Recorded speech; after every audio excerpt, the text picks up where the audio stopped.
Hello विद्यार्थियों, स्वागत करती हूँ आपका PD YouTube channel GK special class में। आपका विद्यार्थियों, हमारे कला संस्कृति चल रहे हैं। हम पढ़ रहे हैं पूरा संपूर्ण जीके पढ़ रहे हैं, जिनमें से हम सबसे पहले शुरू की थी कला संस्कृति यानी कल्चर में हमारे क्या क्या हो गए, हमारे लोक देवता हो गए, लोक देवियां हो गई और प्रमुख राजस्थान के मंदिर हो गए।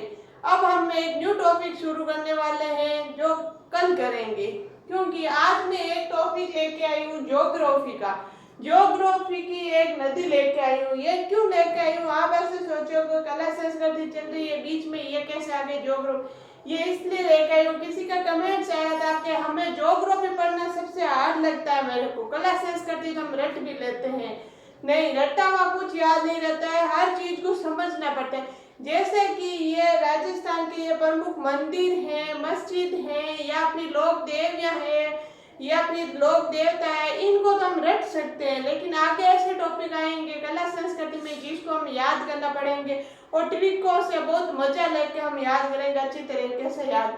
इसलिए आज मैं बीच में एक नदी लेके आई हूँ। नदी इसलिए लेके आई हूँ कि मैं आपको ज्योग्राफी में नदियाँ इस प्रकार पढ़ाऊंगी और आपको हर नदी को यही याद करवाऊंगी। ये नदी कौन सी नदी है, आपको ऐसे दिखने में ऐसे लग रहा होगा यहाँ से जा रही है, यहाँ से जा रही। जो पहली बार पढ़ रहा है, जिनने नदियाँ पढ़ ली उनको तो बिल्कुल हार्ड नहीं लग रही है, जो पहली बार पढ़ रहा है उनके लिए ये हार्ड है। ऐसे यहाँ से जा रही है, यहाँ से। तो देखो ये नदी है चंबल, जो ऐसे जा रही है। ये कौन सी नदी है विद्यार्थियों, ये है चंबल। चंबल में ये नदी कौन सी आ रही है, लंबी नदी है जो ये है बनास। ये कौन सी नदी है, बनास नदी है। आपको शायद यहाँ पे दिख कम रहा होगा, ये छोटे छोटे लिखे हुए, ये आपको मैं डाल दूंगी आपको टाइटल पे, ये आपको दिख जाएगा, कैसे करके दिखा दूंगी मैं। तो ये नदी है बनास। अभी फिलहाल आप समझ लेना बनास नदी है। बनास नदी कहाँ से निकलती है, राजसमंद के खमनोर की पहाड़ी, राजसमंद के खमनोर की पहाड़ी से बनास नदी निकलती है। खमनोर की पहाड़ी से निकल के ये बहती हुई यहाँ आती है और ये सवाई माधोपुर में चंबल में मिल जाती है। कहाँ मिलती है, रामेश्वर घाट। कहाँ पे मिलती है विद्यार्थियों, याद रखना, रामेश्वर घाट। रामेश्वर घाट में ये कहाँ मिल जाती है, सवाई माधोपुर में। ये है बनास नदी। अब बनास नदी से छोटी नदियां निकलती हैं दाएं बाएं दोनों तरफ। तो यह नदी बनास नदी है। बनास के जो छोटी छोटी नदियां निकल रही है, पहले हम पढ़ेंगे ये दाएं तरफ की नदियां। जो दाएं तरफ कौन कौन सी है, सबसे पहले गोकुंदा। गोकुंदा उदयपुर, आपको शायद यहाँ नीचे दिख नहीं रहा होगा, पहाड़ी है गोकुंदा की उदयपुर में। उससे एक नदी निकलती है आयड़। कौन सी नदी है विद्यार्थियों, आयड़। ये बहती हुई कहाँ पे आगे आती है, यहाँ पे इससे उदय सागर झील भी बनी हुई है। यहाँ पे इस पे उदय सागर झील भी बनी हुई है आयड़ नदी में। तो ये बहती हुई आती है, यहाँ से निकलती है एक नदी गंभीरी। कौन सी नदी निकलती है, गंभीरी, इसी से निकलती है। आयड़ नदी यानी आयड़ या बेड़च नदी है, इसी से निकलती है गंभीरी। और इसका आगे आने पे यह नाम हो जाता है बेड़च। क्या नाम हो जाता है, बेड़च। आयड़ का ही नाम बेड़च हो जाता है। यहाँ राजस्थान में आने के बाद आयड़ का नाम ही, सॉरी ये राजस्थान में बह रही है, यहाँ पे बेड़च हो जाता है गंभीरी नदी निकलने के बाद। और ये कहाँ आके मिलती है, बनास में बिंगोद भीलवाड़ा। कहाँ मिलती है, बिंगोद भीलवाड़ा में ये बनास नदी में मिलती है। फिर एक नदी आती है मांडलगढ़ पहाड़ी से। कौन सी नदी है, मैनाल। कौन सी नदी आती है विद्यार्थियों, मैनाल। मैनाल ये भी कहाँ मिलती है, बिंगोद भीलवाड़ा में, चंबल में। तो अब आपको ऐसे लगेगा आयड़ गंभीरी मैनाल कैसे मिलती है। तो देखो मैं आपको ट्रिक से याद करा रही हूँ। आयड़ मैना मैनाल आप अदर में मत लेना, आपको मैं याद करने के लिए ट्रिक बता रही हूँ ताकि आपको याद रहे। आयड़ मतलब आहा मैना, मैना मतलब मैना। आहा मैना बिंग की गोद में बैठ, बन्ना की, किसकी गोद में, बन्ना की गोद में। आ मैना उसकी गोद में बैठ, बिंग गोद में बैठ। आ मैना बिंग गोद में बैठ, यानी आ मतलब आयड़, आयड़ मैनाल बिंगोद, ये तीनों यहाँ पे मिलती है। तो ये क्या बनता है, ये बनता है त्रिवेणी संगम। क्या बनता है, ये एक त्रिवेणी संगम बनता है। यहाँ पे 3 त्रिवेणी संगम बनेंगे, 3 त्रिवेणी संगम।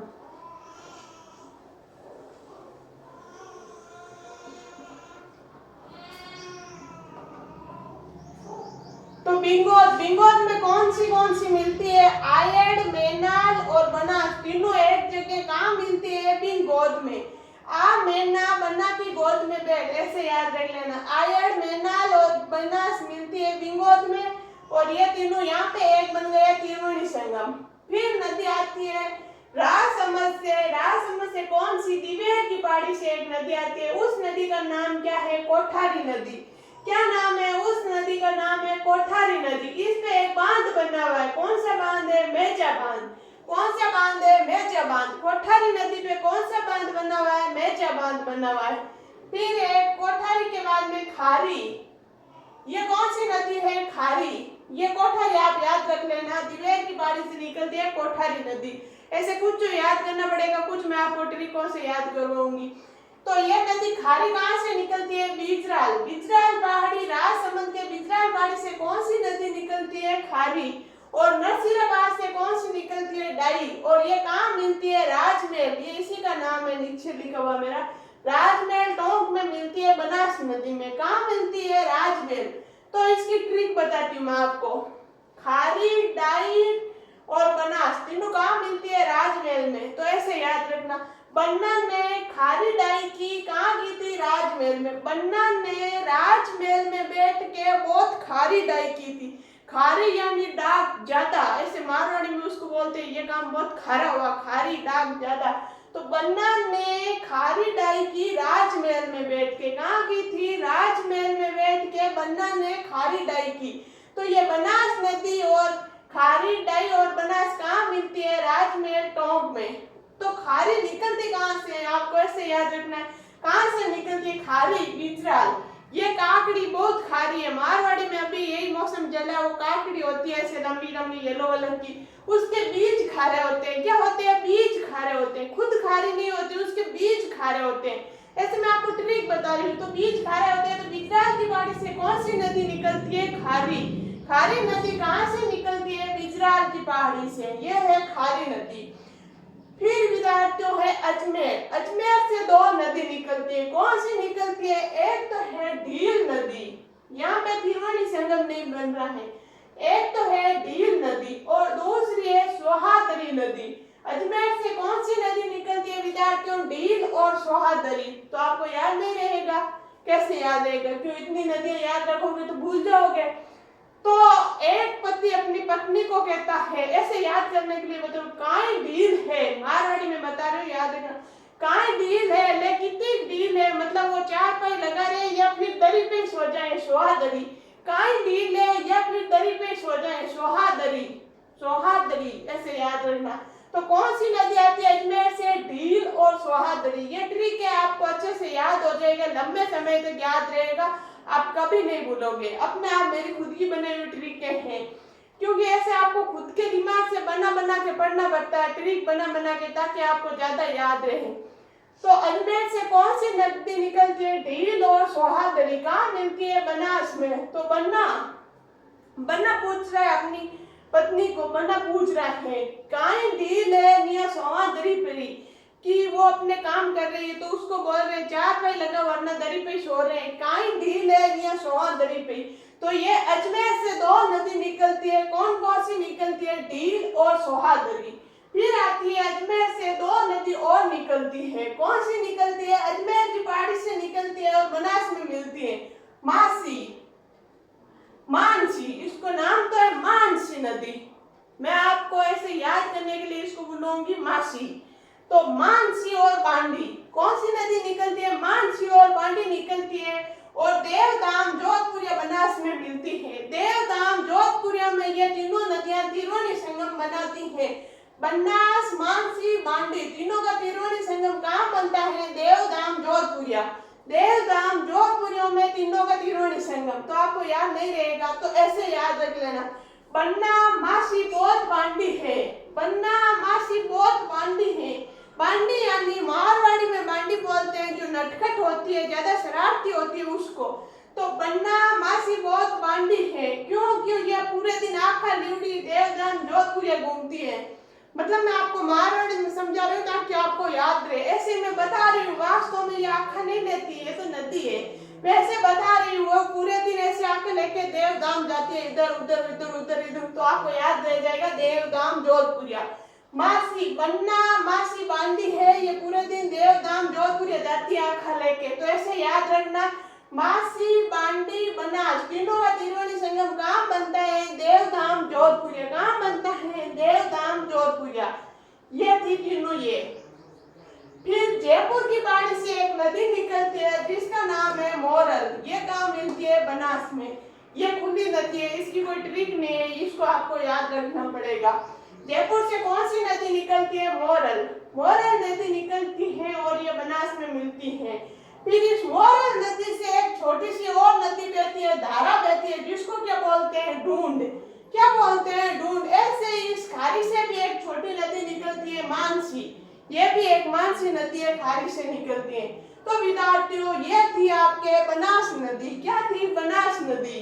जो ये बोलते हैं ना, हमें ज्योग्राफी हार्ड लगती है, हमें ज्योग्राफी में नदियां याद नहीं होती हैं, ज्योग्राफी में नदियां बहुत सारी है, हम कैसे याद रखें? तो विद्यार्थियों, मैं आपको हर एक नदी को ऐसे इस प्रकार ट्रिक से याद कराऊंगी ताकि आपको याद रहे। ये नदी आप कभी नहीं भूलने वाला हो। एक बार मैं और बता देती हूँ, ये है बनास नदी। यहाँ तक ये है बनास। बनास नदी कहाँ से निकलती है? खमनोर की पहाड़ी से। कहाँ से निकलती है विद्यार्थियों? खमनोर की पहाड़ी से बनास नदी निकलती है। किस में मिलती है? चंबल। यह नदी कौन सी है? चंबल। चंबल में बनास नदी मिलती है। कहाँ मिलती है? रामेश्वर घाट सवाई माधोपुर में। खमनोर की पहाड़ी रामसमुद्र से निकलती है और बहती जाती है, बहते हुए यहाँ सवाई माधोपुर रामेश्वर घाट में ये चंबल में मिल जाती है। ये चंबल इसके आपको मैं ऐसे नहीं है कि मैं आपको इतना ही पढ़ाऊंगी, जब आपको मैं ज्योग्राफी पढ़ाऊंगी पूरी इसकी विशेषता डिटेल्स कहाँ से कौन से जिले को छूती है सब कुछ बताऊंगी। ये तो सिर्फ आपको मैं यहाँ ट्रिक से याद करवा रही हूँ, क्योंकि मेरे पास किसी का कमेंट्स आया था हमें नदियाँ याद नहीं होती है, तो नदियाँ याद ऐसे होती है, ऐसे रटने से नदियाँ याद हमें कभी नहीं होएगी। हम पढ़ लेते हैं, हम देख लेते हैं, नहीं याद होगी, ट्रिक बनानी पड़ती है, इसलिए ऐसे याद होएगी। और मैं आपको हर नदी में अच्छी अच्छी ट्रिक बना के यही याद कराऊंगी, आपको याद हो गई होगी, नहीं होगी तो आप 2 बार और देख लेना, मेरी क्लास आपको पूरी याद हो जाएगी। तो ये देखो बनास नदी है। बनास नदी बहती हुई कहाँ मिलती है? चंबल में, रामेश्वर घाट सवाई माधोपुर में चंबल में मिल जाती है। बनास नदी के दाएं ओर कितनी नदियां आती है? 2। अब आपका सवाल होगा 2 कैसे 3? नहीं, तीसरी गंभीर नदी किसमें मिलती है? आयड़ में मिलती है। ये बनास में नहीं मिलती है, ये आयड़ में मिलती है। किसमें मिलती है बेटा? ये आयड़ में मिलती है, बनास में नहीं मिलती है। तो यहाँ से नदियां कितनी हैं? 2 नदियां हैं। जो दाएं से 2 नदियां हैं जो बनास में मिलती है, आयड़ और मेनाल। आ मैना बन्ना की गोद में बैठ, आ मैना बन्ना की गोद में बैठ। बिंगोद भीलवाड़ा में आयड़ और मेनाल नदी बनास में मिलती है, तो इनका एक 3 त्रिवेणी संगम हो गया। त्रिवेणी संगम कितने हैं? ऐसे भी प्रश्न आता है, ऐसी कौन सी नदी है जिसमें सबसे ज्यादा त्रिवेणी संगम बनते हैं? ऐसी कौन सी नदी है जिसमें 3 त्रिवेणी संगम बनते हैं? ये भी आपको मैं दिखाऊंगी। हम जब ज्योग्राफी पढ़ेंगे तो मैं सारे प्रश्न निकालूंगी आपके, यहाँ के यही क्लियर हो जाएंगे, ऐसे आपको कहीं पढ़ने की जरूरत नहीं है प्रश्न उत्तरी की। तो विद्यार्थियों, आयड़ बेनाल दोनों नदी कहाँ मिलती है? बनास बिंगोद में मिलती है और इनका त्रिवेणी संगम बनता है। फिर नदी बची कोठारी। खुली नदी कौन सी है? कोठारी है, मोरल है, ये दोनों खुली है लेकिन ट्रिक से याद हो जाएगी, या फिर ये काली सिंध है। इन 3 को आप याद रखना, बाकी तो आपको ट्रिक से वैसे भी याद हो गई होगी। कोठारी नदी पे बांध कौन सा बनता है? मेजा बांध। कोठा होता है गांवों में, एक वो नाने का कोठा होता है। तो जब हम उस कोठे में जाएंगे, जब हम बचपन में थे, छोटे थे, तो कोठे पे नहाने जाते तो हमें क्या आता था? मजा। क्या आता था? मजा। तो कोठारी नदी पे मेजा बांध है। कौन सी बांध है? मेजा बांध है। फिर राजसमंद बिजराल से खारी नदी निकलती है और नसीराबाद से डाई निकलती है और बनास तीनों कहाँ मिलती है? राजमेर टोंक में। कहाँ मिलती है विद्यार्थियों? राजमेर टोंक में ये तीनों नदियां मिलती हैं और अपना त्रिवेणी संगम बनाता है। बन्ना ने राजमहल में बैठ के। बन्ना ने खारी डाई की राजमहल में बैठ के। बन्ना राजमहल में बैठ के खारी डाई कर रहा है। तो खारी डाई बनास तीनों नदियां कहाँ त्रिवेणी संगम बनाती है? राजमहल में। ये याद रखना विद्यार्थियों, ऐसे क्वेश्चन आता है। बनास खारी डाई कहाँ पे त्रिवेणी संगम बनाती है? राजमहल टोंक में। कहाँ बनाती है? राजमहल टोंक में। अजमेर, अजमेर की पहाड़ी से दो नदी निकलती है, डील सोहादरी। बन्ना अपनी बनी को कह रहा है काई डील है, ले काई डील है निया सोहादरी पे, ले काई डील है निया सोहादरी पे। डील सोहादरी कहाँ से निकलती है? अजमेर से निकलती है और बनास में मिलती है। फिर अजमेर से दो नदी निकलती है, मासी बांडी बनास, तीनों त्रिवेणी संगम बनाती हैं। तो बन्ना, हम बन्ना को बोल रहे हैं बन्ना मासी बांडी है, बन्ना मासी बांडी है। क्यों है बांडी? तो बन्ना पूछ रहा है क्यों बांडी है? क्योंकि देवदाम जोधपुरिया में लेके आखा घूमती रहती है, इसलिए बांडी है। देवदाम जोधपुरिया में त्रिवेणी संगम बनाती है, मासी बांडी बनास तीनों। फिर जयपुर की पहाड़ी से ढूंढ निकलती है, मोरल निकलती है। मोरल की एक धारा है ढूंढ, वो भी जयपुर की पहाड़ी से निकलती है और इसमें मिल जाती है मोरल में। फिर है काली सिंध, काली सिंध नदी भी एक बनास से बहती है, ये निकलती है यहाँ से। तो विद्यार्थियों ये थी बनास नदी। आज आपको मैं एक न्यू टॉपिक शुरू करवाने वाली थी कला संस्कृति में, लेकिन मैंने न्यू टॉपिक शुरू क्यों नहीं करवाया? क्योंकि मैं इसका, जिस बच्चे ने मेरे पास कमेंट्स किया था, मैं उनका डाउट क्लियर करना चाहती थी। मैं उनको बताना चाहती थी जब मैं आपको ज्योग्राफी पढ़ाऊंगी तो इस प्रकार पढ़ाऊंगी, हर एक चीज को मैं ऐसे मानचित्र बनाऊंगी, फिर आपको समझाऊंगी, फिर इनकी विशेषता बताऊंगी। यहाँ की क्लियर, आपको कहीं नहीं पढ़ना है। और क्लियर कैसे होगी? लंबे समय तक आप ये तरीके कभी नहीं भूलोगे। आप घर में काम करोगे ना तो भी आपको यही ऐसे हंसी आएगी, ये बातें याद करके, और आपको अपने आप याद हो जाएगी। तो ये थी बनास नदी। कौन सी नदी थी विद्यार्थियों? बनास नदी। ऐसे बनाना, देखो ऐसे चित्र बनाना आप, ताकि आपको याद है। ऐसे बना के ऐसे जहां आपकी स्टडी रूम है वहां चिपका लेना।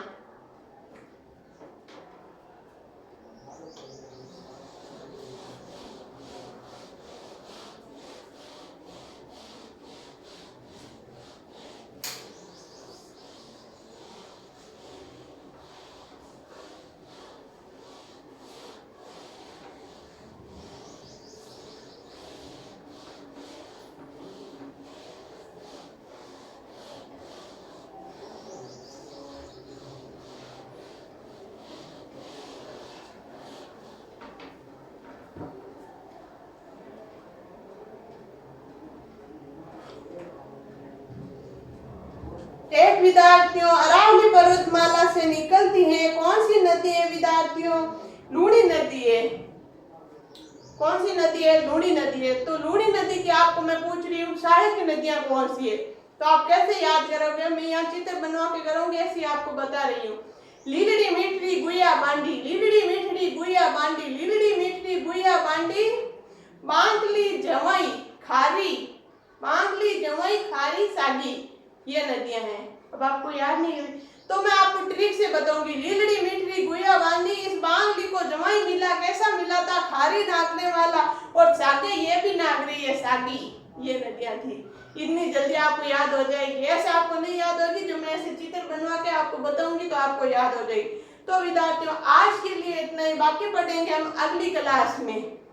नेक्स्ट जब क्लास लूंगी तो कला संस्कृति का एक न्यू टॉपिक लेके आऊंगी, उसमें हम क्लास लेंगे कल वो।